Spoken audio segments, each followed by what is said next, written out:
सांबादिक BSF मध्य बंधुतापूर्ण cricket match अनुष्ठित। लांडीगुड़ा सरकारी महाविद्यालय पड़ियाठारे सांबादिक और बीएसएफ मध्य एक बंधुतापूर्ण क्रिकेट मैच अनुष्ठित हो जाइछि।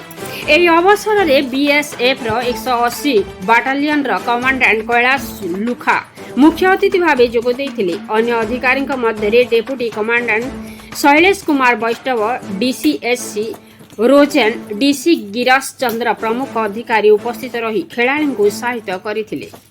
कोरापुट प्रेस क्लब पक्षरु कैप्टेन भावे उत्तम कुमार नायक, भवानी शंकर मिश्र, दिलीप महांती, सौम्यरंजन साहू, सत्यजित महांती, सुशांत मिश्र, एस शीतम कुमार, पवित्र सेठी, सीएच भगवती आचार्य, करुणा महानंदिया, रमेश भत्रा प्रमुख खेलाड़ी भावे भाग नहीं।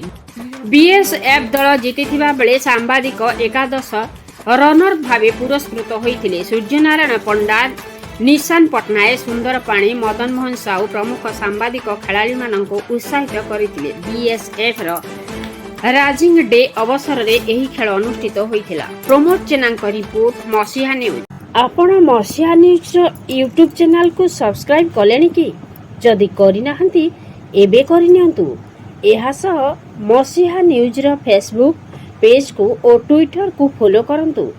ता सह मसीहा न्यूज रो ऐप आसी गलानी। निज मोबाइल रो प्ले स्टोर रो डाउनलोड करनियंतु। जय जगन्नाथ।